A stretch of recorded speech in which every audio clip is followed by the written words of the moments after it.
I met Jack on my flight home after visiting my parents in New York. My ticket was for one seat, but when I boarded, I found that I was supposed to take the seat next to it. Once seated, I was surprised to notice that the person next to me was from my hometown. We started talking, and despite the age difference and our different life paths, the conversation flowed effortlessly. Once we were in the air, the conversation naturally shifted to our childhoods, schools, and old acquaintances. I mentioned that I was from a small town, and to my surprise, Jack turned out to be from there as well. We had crossed paths before, but had never met. It was an unexpectedly pleasant revelation.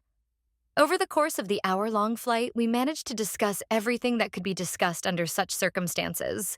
Everything from the weather to our favorite spots in the town.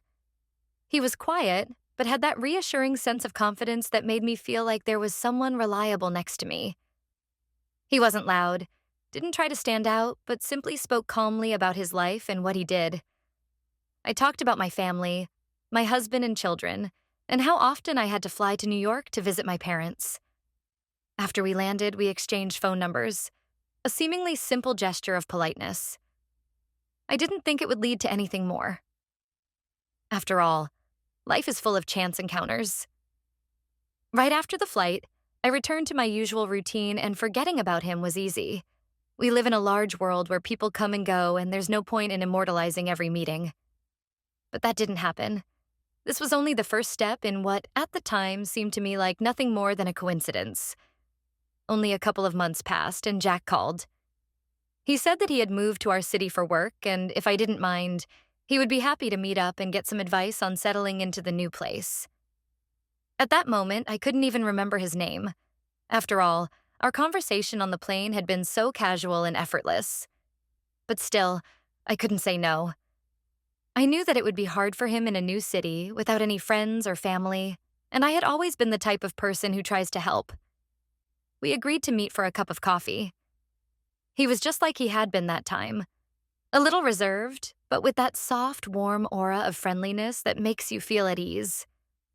We talked about life, his work, my home, and gradually the conversation turned back to our hometown. Jack said that he often missed the simple things that had been familiar when he lived there, and I began to feel sorry for him. He looked so lonely, even though he was trying to hide it. A week later, I invited him over for dinner. At first, it seemed like a trivial gesture, but soon I noticed that he really had become a part of our lives. We started spending time together, having small family dinners, weekends. The kids began to get used to him, and I started to think of it as just a way of helping a friend adjust.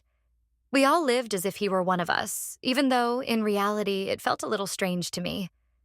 He wasn't someone with whom I could share all my worries or even joys, but it was easy with him. His presence didn't irritate or exhaust me, as it often does when someone tries too hard to become a part of your life. He was a calm observer, and for a while that became the norm. Jack started coming over so often that there was no need to invite him anymore. He knew he could drop by if he was nearby. I began to think that this was how it would always be. And maybe, if life hadn't taken a different turn, it would have been. But something inside me still felt elusive, as if I didn't fully understand what was happening. I was sure that all of this was just friendship. But for Jack, I still wasn't sure about that. With each passing month, Jack became an increasingly constant part of our lives. He was no longer just a friend with whom we spent a few hours now and then.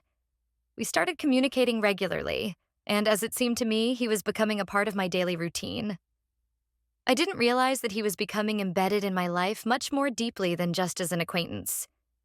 He was there in those moments when I couldn't find time to rest, when I needed to deal with something urgent with the kids, or when my husband worked late. His presence became familiar and went unnoticed. He always knew when I needed space and when I needed support. I thought it was just attentiveness, but now, looking back, I realize how easily I allowed him to slip into my world without even noticing. I started to feel more confident when Jack was around. His calmness, his ability to listen without rushing things, gave me a sense of safety that I lacked in my relationship with Michael. Michael, my husband, was a wonderful person. Work, taking care of the kids, everyday routines. All of that created walls between us. I wanted Michael to notice that something felt off, but he didn't have time for it. He was absorbed in his own things, and even though I understood that each of us had our own life, I still sought support and warmth wherever I could find it. Meanwhile, Jack quietly existed in my world. He didn't ask for much, didn't demand anything in return, but there was something more in his eyes than just friendly concern. I often caught myself thinking that he seemed to be watching me, observing my reactions, noticing how I felt. He was attentive to the smallest details, but there was nothing intrusive about it. In fact, it was strangely comfortable. I still thought of him as just a friend, even when his messages became more frequent and our conversations longer. He found reasons to reach out, brought up topics that made me think about things I didn't want to think about. Sometimes he'd simply ask how I was feeling, and those questions sounded so genuine that I couldn't help but answer. I didn't notice how he began to take up more and more space in my thoughts. It wasn't until later that I realized I wasn't just being friendly. I had started to get used to his company. I liked feeling him nearby, even if there was nothing special in our conversation. And that's when I understood that perhaps this was the reason I couldn't so easily grasp who he was to me. It was hard to perceive Jack as just a friend because he was something much more than I was willing to admit to myself. When his internship came to an end and Jack returned to his hometown, I felt something strange. The expectation that everything would return to normal turned out to be a mistake. I thought that after his departure, everything would calm down, and we would go back to being as we were before, with Michael, the kids, and our usual routine. But despite the miles between us, Jack didn't leave my world. He continued calling, texting, checking in on how I was, how the kids were, how we were dealing with everyday struggles. At first, it didn't worry me. I thought it was just lingering feelings of gratitude for the times he had been there, helping when things were tough. But with each passing day, his persistence became more evident. I could feel him looking for ways to remain a part of my life, even from afar. He suggested coming to visit for the weekend, promising not to interfere with my schedule, but I felt uncomfortable. I couldn't explain exactly what bothered me, but something inside told me that I was disturbing the balance we had carefully built. He always found reasons to justify his attention, always offering something that made me feel needed and important. I couldn't understand why his interest in me had become so persistent. It was no longer just friendship, but something I couldn't name, something that clearly went beyond the boundaries. I didn't see him as a threat, but I couldn't ignore the fact that something was starting to change. One day when I was spending the weekend with the kids, we happened to run into Jack. He said he had a business trip to our city and would like to spend some time with us. Without thinking, I agreed, assuming it would just be a meeting of old acquaintances. But that day turned out to be full of surprises. Jack, as usual, was reserved, but his gaze, his words made me wonder, what did he really feel? I tried to convince myself that this was just his way of keeping in touch, but something inside me kept nagging at me. I began asking myself questions that hadn't crossed my mind before.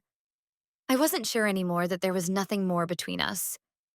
And that was the moment when I first realized that I couldn't so easily separate him from everyone else in my life. With every passing day, with every new gesture, with every new word, Jack was becoming more important to me, and I didn't know what to do with that.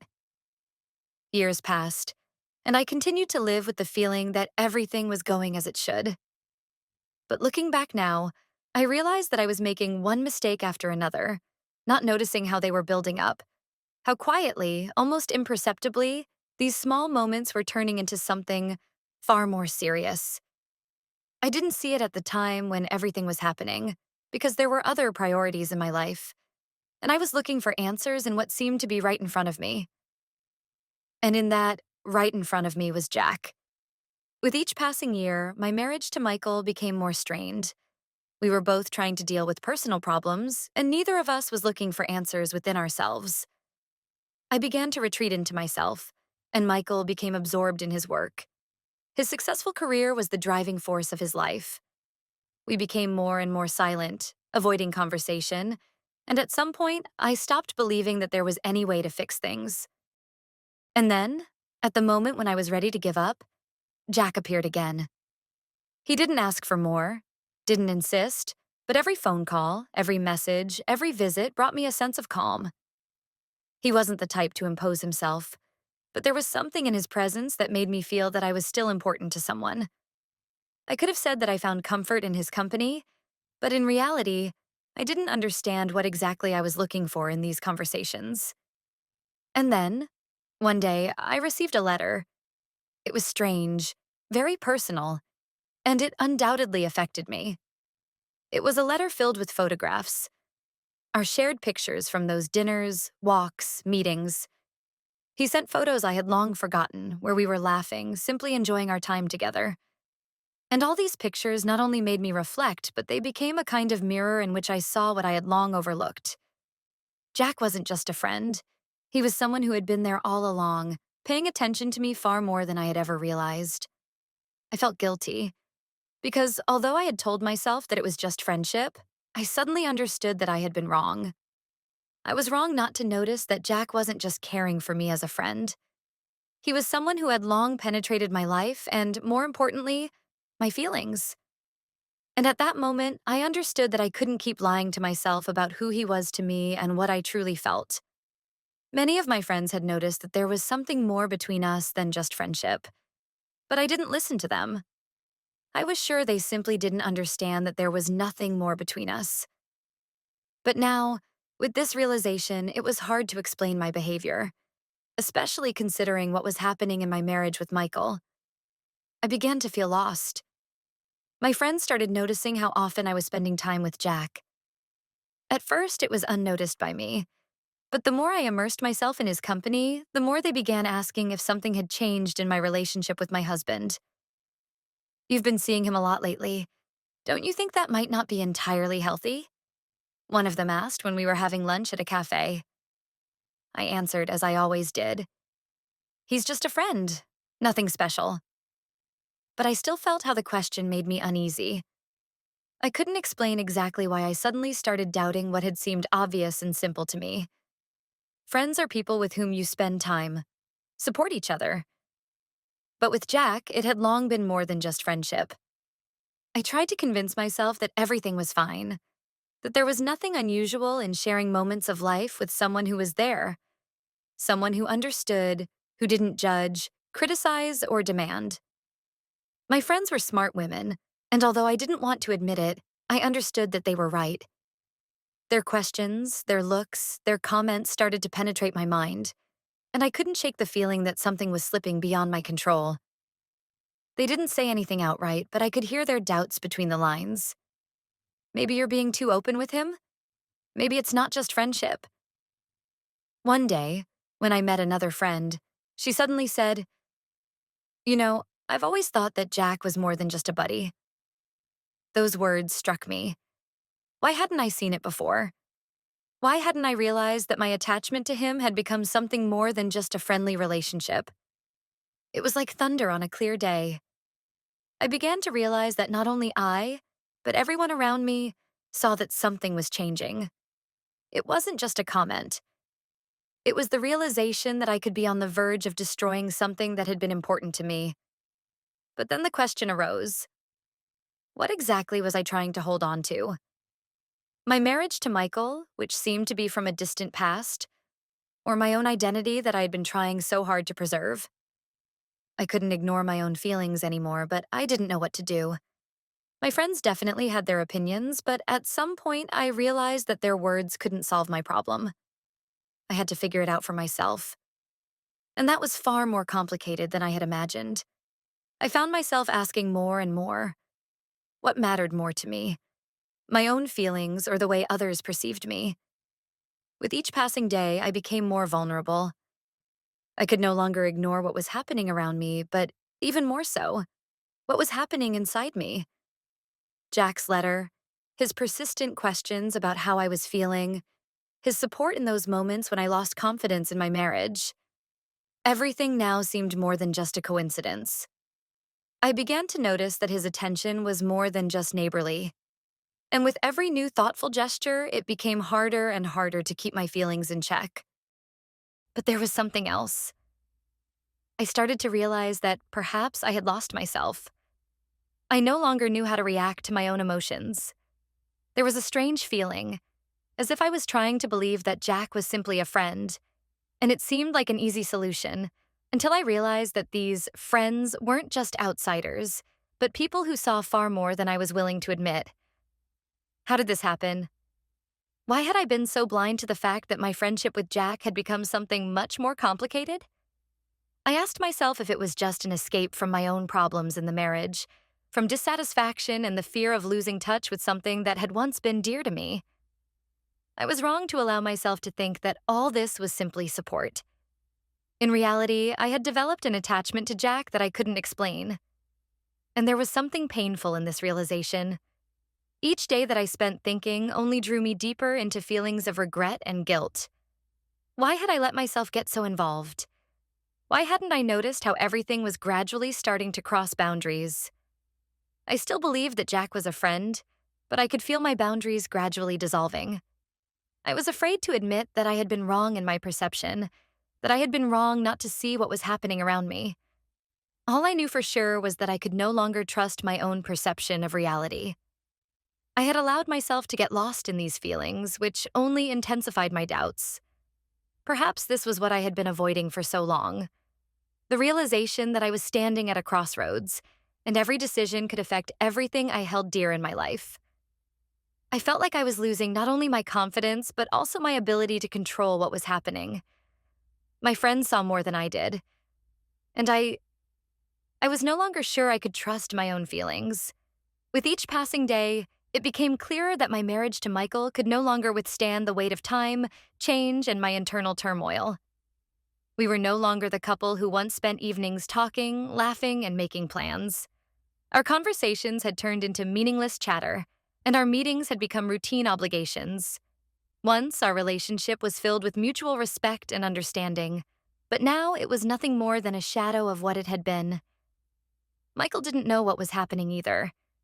He was absorbed in his career, and I could have understood him, had I not felt the growing distance between us with each passing day. He no longer noticed how I was changing, and I had stopped looking to him as the partner with whom I could share all my worries.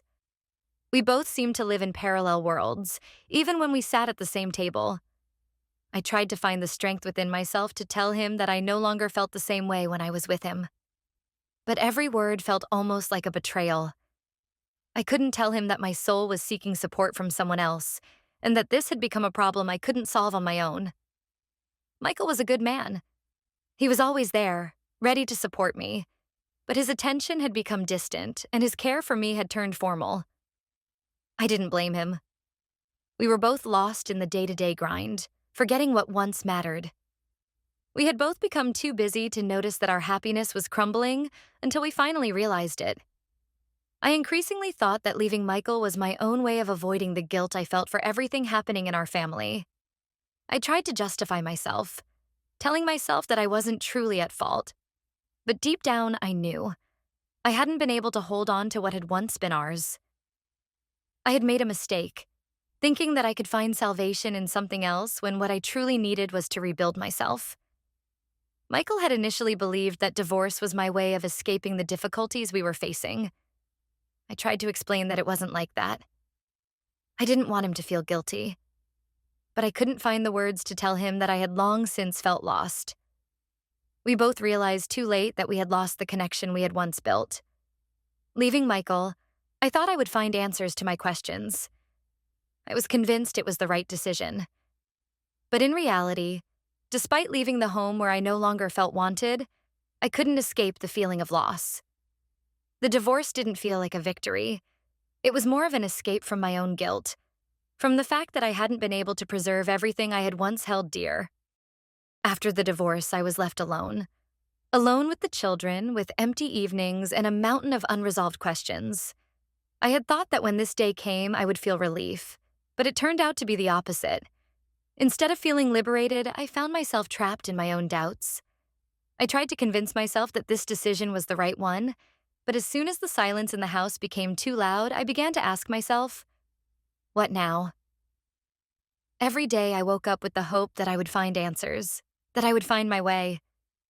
But every day started with emptiness. The children, of course, were a source of support, but they were still so young.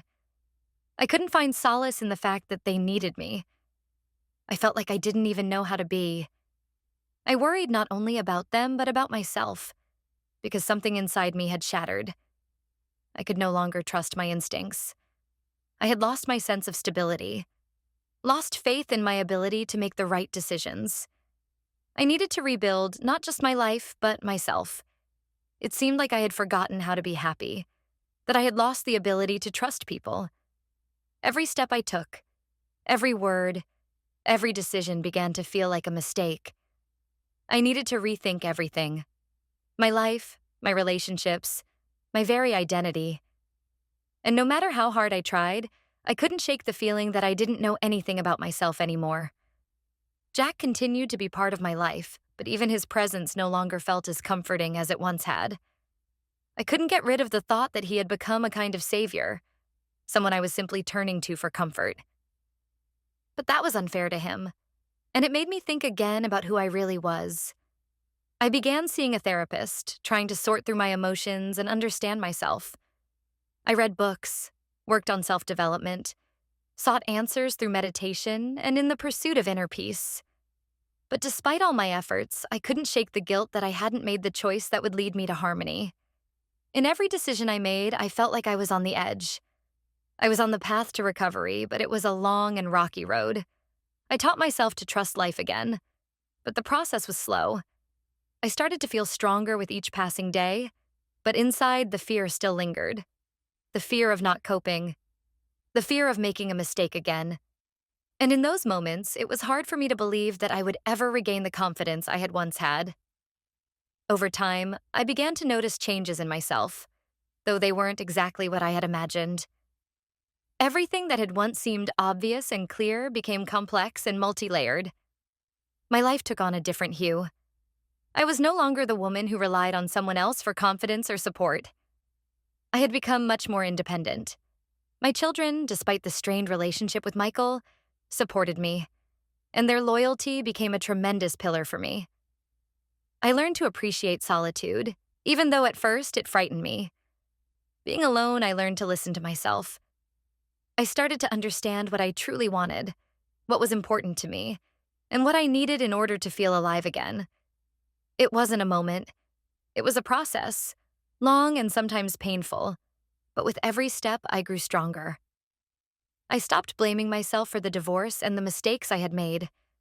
At some point, I realized that no one is perfect, and perhaps my marriage to Michael was also part of my journey, a journey that taught me so much about myself and life.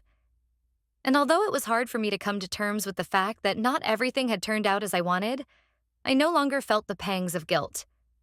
I began to forgive myself. I understood that my mistakes weren't a sentence, but lessons I needed to learn. Things with the kids had improved. They were growing up, becoming more mature, and although my relationship with Michael was still strained, I knew they would support me, even if their bond with him wasn't as strong as I had hoped. I saw how they had learned to be independent and to respect my decisions. It was a relief. When they looked at me, I no longer felt guilt, but pride and support, and it gave me strength. But despite all these changes, I still couldn't find the strength to fully trust people again. I realized that my past relationships had taught me to be cautious, to doubt my feelings and decisions. It was hard to let go of the fear that I might end up in the same position as before. I no longer trusted my own perception of people or my own instincts. And although I was much stronger than ever before, I was still held back by the feeling that I couldn't truly trust anyone. But at the same time, I knew I had to move forward. I had learned to accept my vulnerability, not as a weakness, but as a part of my journey. I couldn't change the past, but I could take a step forward, even if it was just small steps every day. I was still uncertain, still seeking answers, but despite all of that, I knew I would keep fighting. I would keep searching for my way. And perhaps that is the true new beginning. Several years passed, and although life continued to surprise me with its twists and turns, I felt that I had finally found an inner balance. Not the same one as before. Not the one I once sought with hope for a bright future filled with joy and confidence. This new balance was more mature, more real. It included both moments of pain and moments of doubt, but it was not devoid of hope. My children had grown up and became much more independent. I was proud of how they handled life, despite all the hardships we had been through. There were aspects of their relationship with Michael that I wished I could change, but I understood that this was their path, their choice. I could only support them, not control them. And despite everything, we remained a family. Jack continued to be a part of my life, but his role had changed. He was no longer the person I sought comfort or support from in times of weakness. He became a friend with whom I could talk about life, share my thoughts and feelings, but without the intense attachments that had once existed. When I looked back at everything I had been through, I could acknowledge that despite the mistakes and the pain, I had changed. I had become more independent, more confident in my decisions. I had learned to look at life without illusions, but still not lose hope. Life continued, despite all our struggles and losses. I no longer felt that I had lost myself. I understood that I had found new meaning in being myself, in being real, without the need to please others or seek their approval. I started building my life the way I wanted, understanding that not everything would work out on the first try, but that was part of the journey. And although I still couldn't fully trust others, I had learned to trust myself. I no longer tried to guess what would happen next or searched for easy solutions. I knew I would move forward, step by step, and that each new day was a chance to become better than I was yesterday. And so, I walked on a new path, one that I could call my own. Several months passed, and although my life was far from perfect, it continued to move forward. Looking back, I realized that not only had I gained new strength, but I had also made choices that led me in entirely unexpected directions. I had learned to accept my vulnerability, not as a weakness, but as a part of my essence. I no longer tried to hide my emotions or pretend that everything was fine. Now, I could be honest, not just with others, but with myself. I still didn't know what I needed for complete happiness. My life resembled a painting that, at some point, had seemed too chaotic to restore. But over time, I began to see a new harmony in it. My heart was still cautious, slow to trust, but it was not closed off. And that was the main change. I allowed myself to feel again without fearing the pain. One day, I met someone new. He wasn't like Jack, and he didn't remind me of Michael. He didn't have the unpredictability that made me stay on guard, nor did he have the ease I'd experienced with Jack in our most carefree moments. He was intelligent, serious, with a deep perspective on life, and we simply began talking. Calmly, without tension, without expectations. We didn't rush.